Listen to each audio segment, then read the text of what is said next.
बिस्मिल्लाहिर्रहमानिर्रहीम। स्टूडेंट्स अस्सलाम वालेकुम। आज हम सर्चिंग एल्गोरिदम्स को एक्सप्लोर करेंगे इंशाल्लाह। Searching, what is searching? Searching basically एक टेक्निक है that helps us to find a place के एरे के अंदर किस जगह पे हमारा वो एलिमेंट है जिसको हम सर्च करना चाह रहे हैं। और सर्च कुड बी सक्सेसफुल और अनसक्सेसफुल, डिपेंड करता है कि जिस एलिमेंट को आप ढूंढ रहे हैं किसी एरे के अंदर, लिंक लिस्ट के अंदर, या आप ट्री के अंदर देखना ढूंढ रहे हैं, वो अगर तो वो एलिमेंट मिल जाता है आपको उस ट्री के अंदर, उस एरे के अंदर, तो सक्सेसफुल होगी search, otherwise it would be unsuccessful.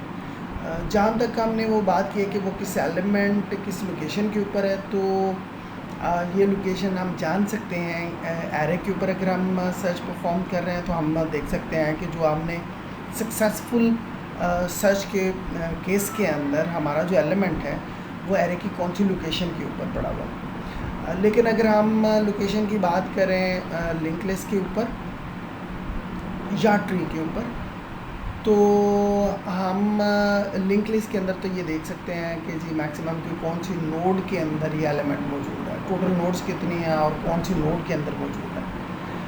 Exactly location तो आपको पता है कि उस केस में हम जैसे कि वो इंडेक्स की फॉर्म में एरे में हम वैसे हम फाइंड नहीं कर सकते। इसी तरह से ये जो है ट्री के केस के अंदर हम ये तो बता सकते हैं कि वो कौन से लेवल के ऊपर है, लेकिन और या कौन सा नोड है अगर कंप्लीट बाइनरी ट्री की बात करें तो। अदरवाइज़ वो उसकी दूसरी जो प्लेस है कि वो किस प्लेस के ऊपर है वो बताना इस केस में मुश्किल है। तो आज के इस लेक्चर के अंदर हम सर्चिंग मेथड्स कह लें या टेक्निक्स जो हमने सर्चिंग की दो देखनी है, वो हैं linear search and binary search. Binary search से हमारी पहली थोड़ी सी नो है कि जब हमने ट्रीज़ देखे थे, बाइनरी सर्च ट्री BST, तो उसके अंदर बेसिकली बाइनरी सर्च ही थी। तो हम रूट से कंपैरिजन कर रहे थे और या लेफ़्ट मूव करते थे या राइट मूव करते थे। एग्जैक्टली यहाँ पे भी एरे के ऊपर जब आप ये बाइनरी सर्च अप्लाई करेंगे हम, तो हम उसको एरे को हाफ हिस्सों में डिवाइड करते हुए सर्चिंग परफॉर्म करेंगे। तो इसकी डिटेल हम उसमें डिटेल में देखेंगे बाइनरी सर्च के उसके टॉपिक के अंदर। सबसे पहले लीनियर सर्च को एक्सप्लोर करते हैं, जो कि आपको ऑलरेडी आई होप्स हो गए वह सारे लोग फैमिलियर होंगे कि ये सबसे सिंपल सर्च है जो लिंक लिस्ट पे भी परफॉर्म कर सकते हैं हम और एरे के ऊपर भी परफॉर्म कर सकते हैं। तो जबकि बाइनरी सर्च में हम देखेंगे कि बाइनरी सर्च हम जो है वो लिंक लिस्ट के ऊपर परफॉर्म हम नहीं कर सकते, अप्लाई नहीं कर सकते। तो इसलिए ये ऐसा वेरी सिंपल है सर्च एल्गोरिदम जो कि सारे डाटा स्ट्रक्चर्स के ऊपर अप्लाई किया जा सकता है। तो इसके अंदर हम बेसिकली अगर एरे की बात करें तो हम स्टार्ट से शुरू करते हैं और पूरी एरे को हम जो है ना वो सर्च करते चले जाते हैं और मैच करते चले जाते हैं कि अनटिल एंड अनलेस हम एंड पे नहीं पहुंच जाते या हमें वो एलिमेंट जिसको हम ढूंढना चाह रहे हैं वो हमें मिल जाए। तो अगर वो मिल जाता है तो फिर हम सर्च वहीं पे ब्रेक कर देते हैं। या अदर केसेस के अंदर लाइक MS वर्ड के अंदर हम देखते हैं कि जी कोई एलिमेंट ढूंढा तो फिर आप सिस्टम पूछ ले हमसे कि जी कोई और भी सर्च करना है इस नंबर का। तो अगर आप यस प्रेस करते हैं तो सपोज एरे के साइज़ 100 है और आपने 5 ढूंढने के कहाँ है, तो वो 5वीं लोकेशन के ऊपर है तो वो फाइंड कर ले, रिटर्न ना करे, आपसे पूछ ले जी कि और भी सर्च करना, तो आप फिर यस करते हैं तो वो आगे सर्चिंग परफॉर्म करना शुरू कर दे और इस तरह से वो हर नंबर के ऊपर रुक के आपसे पूछे। तो ये दूसरा सिनेरियो है। अगर सिर्फ एक ही नंबर सर्च करना है आपने तो वो पहला जो एलिमेंट होगा उसको सर्च करेगा और वहीं से वापस चला जाएगा। तो ये सबसे सिंपल केस है। तो लीनियर सर्च इस तरह से काम करता है। तो हम पहले वाला सिनेरियो ले रहे हैं कि आपके पास एक एरे है और उसके अंदर आपने कोई नंबर सर्च करना है और वो एक ही नंबर आपने सर्च करना है और मिल जाता है तो वहीं से रिटर्न कर जाए। तो इसकी जो सिमुलेशन ज़रा देख लें ताकि हमें एल्गोरिदम बनाने में थोड़ा सा आसानी हो जाए। तो हम देख रहे हैं कि एक हमारे पास एरे जो कि आपको यहाँ नज़र आ रही है लाइट ब्लू कलर के अंदर, जिसके 9 साइज़ है। तो और आपने सर्च करना 33। So you will start from traversal, शुरू करेंगे 0 से लेके एंड तक। तो आपने इसके अंदर 1 बाई 1 आगे एंड तक मूव करना, तो लूप आपको ज़रूरत होगी जो कि स्टार्ट होगा 0 से जाएगा 8 तक। या अगर आपने 33 जो है उसको देखना है, तो ये कंडीशन है कि जब तक 33 नहीं आ जाता आप मूव करते चले जाएं, और जैसे ही 33 आए वो नंबर इंडेक्स रिटर्न कर दें। तो ये कंडीशन के ऊपर चल रहे हैं, तो यहाँ फिर ज़्यादा बेहतर है कि वाइल का लूप आप लगाएं। While array of I not equal to 33, तो आगे मूव करते रहें। तो इस केस में वो क्या करेगा, अगर जी फर्स्ट 33 जो नंबर आपने सर्च करना है वो एरे के 0 इंडेक्स के ऊपर जो एलिमेंट है उसको वो कंपेयर करेगा। अगर वो इक्वल नहीं होते तो आई जो है वो उसके अंदर एक इंक्रीमेंट कर देगा। तो आई विल मूव ऑन 1, और फिर वही स्टेप परफॉर्म करेगा कि आई एरे ऑफ आई का जो इंडेक्स पे जो एलिमेंट है उसको 33 से कंपेयर करेगा। अगर ये कंपैरिजन सक्सेसफुल नहीं होता तो ये आगे मूव कर देगा। I will move on array के सेकंड इंडेक्स के ऊपर, और फिर वो देखेगा कि एरे ऑफ आई अगर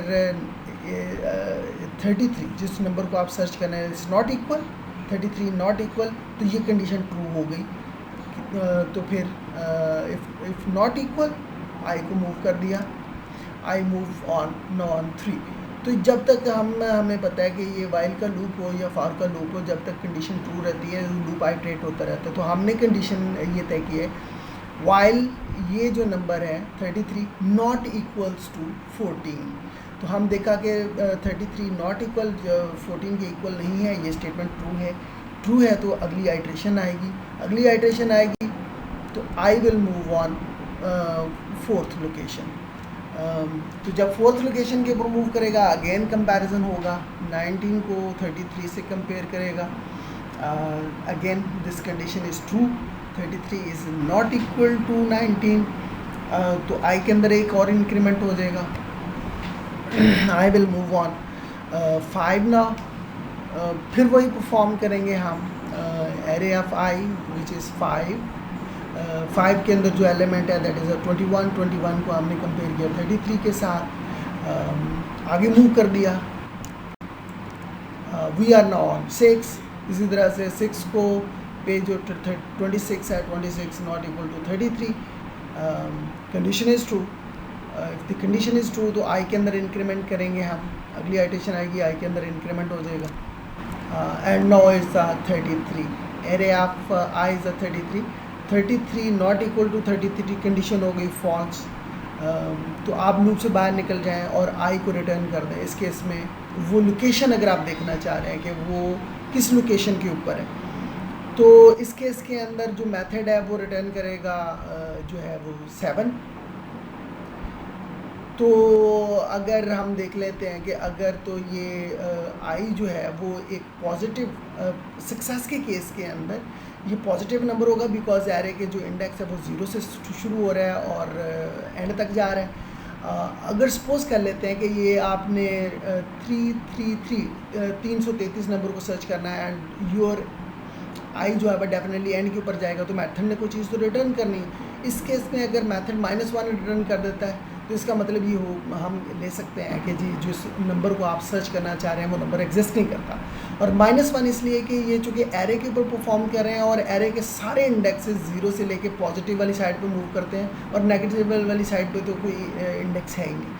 अगर मेथड नेगेटिव नंबर को रिटर्न कर रहा है मेन को, तो इसका मतलब है कि नंबर नहीं मिला। अगर वो कोई पॉजिटिव नंबर रिटर्न कर रहे हैं तो इसका मतलब है कि आपको उनके अंदर जो नंबर आप ढूंढना चाह रहे हैं वो नंबर मिल गया और वो एक वैलिड इंडेक्स होगा जिस इंडेक्स के ऊपर वो नंबर आपको मिला। तो ये कुछ इस तरह से लीनियर सर्च परफॉर्म करती। तो इस तरह से लीनियर सर्च का जो एल्गोरिथम है इस क्वाइट स्ट्रेट फॉरवर्ड, जो कि हमने पहले भी पीछे देखा है कि हमारे पास एक एरे है और उसके अंदर हमने वैल्यू को सर्च करना है और ऑब्जेक्टिव ये है कि हमने ये देखना है कि वो वैल्यू कौन सी लोकेशन के ऊपर एरे में पड़ी हुई है। तो डेफिनेटली वी विल स्टार्ट उसके अंदर ट्रेवर्सल शुरू की है तो हमें एक लूप की ज़रूरत होगी। इस केस में हम वाइल लूप यूज़ कर सकते हैं, while array not ends, for का लूप भी हम यूज़ कर सकते हैं, बट आपने शुरू से लेके एंड तक आपने मूव करना है, वाइल एरे नॉट एंड्स, और आपने साथ साथ सर्च करते चले जाना है। इफ़ जो एरे आइटम है, एरे का जो 0th इंडेक्स के ऊपर जो वैल्यू पड़ी हुई है उसको वैल्यू से कंपेयर कर लें, अगर तो वो कंपैरिजन हो जाती है तो यहीं से रिटर्न कर दें, और आइटम जिस एरे की जिस लोकेशन के ऊपर है वो लोकेशन रिटर्न कर दें।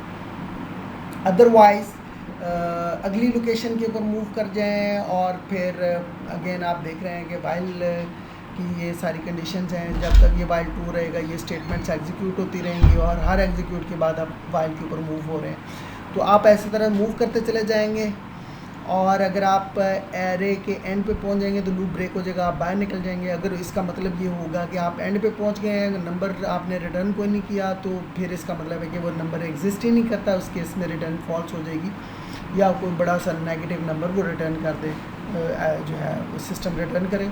ये एल्गोरिदम है जो हमने पहले पीछे देखी हैं चीज़ें, उनको हमने रिटर्न फॉर्म में लिख के आए। और अगर कोड की बात करें, हम पिछले एल्गोरिदम को देखा, ज़रा उससे ज़रा हट के थोड़ा सा डिफरेंट स्टाइल में कोड लिखना चाहें, फॉर के लूप को इन्वॉल्व करें अगर, तो कुछ कोड इस तरह से होगा कि लीनियर सर्च का एक एरे मेथड है जो कि एरे और एक काउंटर और value as a input parameter ले रहा है। एरे के अंदर उसने वैल्यू को सर्च करना है और जाना है काउंटर की पोजीशन तक। काउंटर है कि कितने एलिमेंट्स इस एरे के अंदर मौजूद हैं। लूप लगाया for i is equal to 0 less than counter i plus plus. अगर array of I is equal to value अगर हो जाता है, जैसे ही हो जाते तो वो रिटर्न कर दे वो नंबर, अदरवाइज़ ये -1 में, जैसे कि हमने पहले डिस्कस किया था कि ये -1 रिटर्न कर देगा अगर वो इस एरे के अंदर वो नंबर नहीं मिलता तो। और ज़रा अगर हम इस एल्गोरिथम की और या कोड की अगर हम एनालिसिस करें तो हम देख रहे हैं कि जो हमने रिकॉर्ड देख रहे हैं, जो नंबर हम देख रहे हैं वो शुरू से शुरू कर रहे हैं और एंड तक जा रहे हैं एरे के अंदर ट्रेवर्सल करते हुए।